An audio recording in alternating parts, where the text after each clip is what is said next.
Dia 12 de março. São Gregório Magno, 604. São Gregório Magno, Papa e Doutor da Igreja, nasceu em Roma, em 540. O pai, Gordiano, era senador, e como a mãe, Silvia, pessoa muito religiosa. De mútuo acordo de Gordiano e Silvia se dedicaram ao serviço de Deus. Ele abraçando o estado eclesiástico e ela retirando-se à solidão, para servir unicamente a Deus. Gordiano recebeu o diaconato e prestou grandes serviços, como cardeal diácono. Gregório recebeu uma educação esmerada e distinguia-se entre os companheiros, pelo saber e pela virtude. Tendo 34 anos de idade, o imperador Justino II nomeou-o pretor, primeiro-ministro de Roma. Nesta elevada posição, deu altas provas de amor à justiça, de humildade e piedade. Depois da morte do pai, renunciou ao cargo e fundou 7 conventos, 6 na Sicília e 1 em Roma, e tomou o hábito de São Bento. Como religioso, foi modelo para todos, nas virtudes da vida monástica. Em certa ocasião, viu Gregório escravos que tinham vindo da Inglaterra. A triste sorte desses infelizes comoveu-o profundamente, e sabendo que a Inglaterra estava ainda mergulhada nas trevas do paganismo, pediu e obteve licença para dedicar-se à obra da missão na Inglaterra. Não chegara ao termo da viagem, quando uma ordem do Papa Pelágio II o chamou para Roma, onde foi incorporado ao colégio dos 7 diáconos da igreja.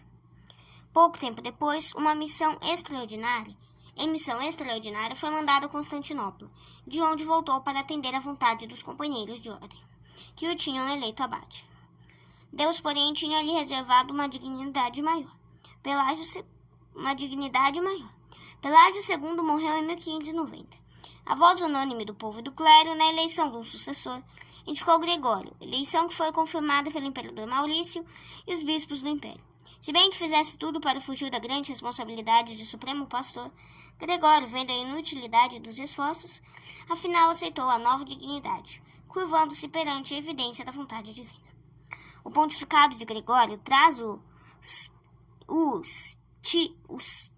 estigma da caridade. Caridoso para com todos, era amado como um pai. Católicos, hereges e judeus dirigiam-se-lhe cheios de confiança, certos de serem atendidos nas necessidades. O nome de Gregório está intimamente ligado à reforma do canto a chão, a música litúrgica da igreja, que é conhecida também sob o nome de canto gregoriano. Ao lado de uma caridade sem par, vemos no caráter deste grande Papa uma firmeza admirável na defesa da fé e dos bons costumes cristãos. Assim se opôs energicamente às indevidas imposições do patriarca de Constantinopla. Conseguiu do imperador a revogação de um decreto que excluía funcionários públicos do estado eclesiástico e proibia aos soldados a entrada em uma ordem religiosa. Embora de atividade pouco comum no meio dos negócios da igreja, não perdia de vista a santificação de sua alma.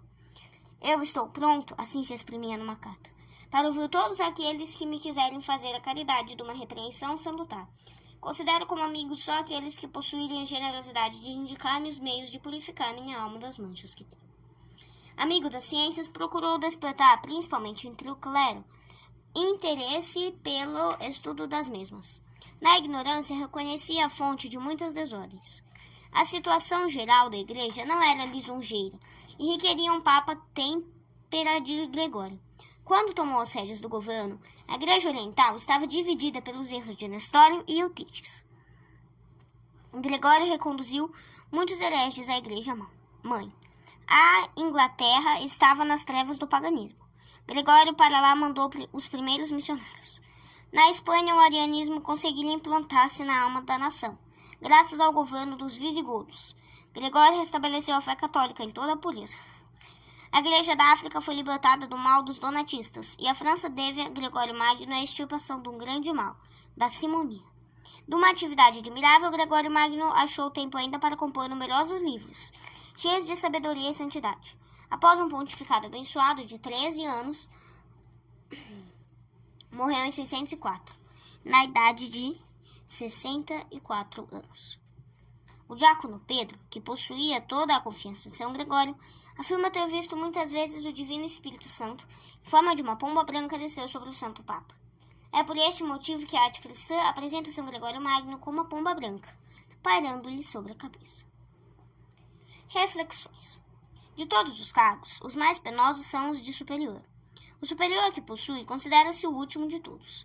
Não, o superior que possui, como São Gregório, humildade e caridade, considera-se o último de todos. Não tem o orgulho que se impõe imperiosamente, extorquindo o tributo da obediência. Um bom superior prefere pedir a mandar. Se o dever lhe impõe usar a autoridade, é com prudência que a ela recorre. Dos seus direitos só faz uso quando o requer a glória de Deus e o bem das almas. Se for necessário infligir castigo a um súbdito, humilha-se em espírito, tomando o último lugar entre os seus semelhantes, imitando o exemplo dos apóstolos, na direção daqueles que lhes são confiados. Se lhe dão o direito de mandar, como São Paulo prefere dizer, pela amizade que me tens, pelo coração e a mansidão de Jesus Cristo, eu te peço e conjuro. Se me tens amor, que faças isso. Se as circunstâncias o exigirem, faça uma repreensão ou um castigo. O superior nada fará sem meditar as palavras do apóstolo. Se alguém cair em erro, vós que estáis iluminados, procurai instruí-lo e corrigi-lo no espírito de mansidão.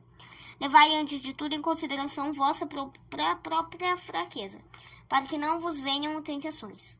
Superiores pais e mães de família, que procederem sempre assim, deixando-se guiar pelo espírito de humildade e caridade, conquistarão os corações, destruirão o pecado e confirmarão a virtude. Os superiores, pais e mães de família, que se queixam de desobediência, da falta de respeito e desregramentos dos súbditos, devem antes levantar acusações contra si mesmos e examinar-se. Quem não aprendeu a ganhar os corações, como Jesus Cristo os ganhava, pela bondade e caridade, pelo contrário os repele, pelo modo áspero com que os trata, não deve acusar senão a si próprio. A caridade concilia, agrada, cativa. O rigor, a aspereza e a arrogância veste, irrita e indispõe. É este o meu mandamento, diz Nosso Senhor, que vos ameis uns aos outros como eu vos amei. A caridade de Cristo tinha três qualidades preciosíssimas. Era meiga, benevolente e universal.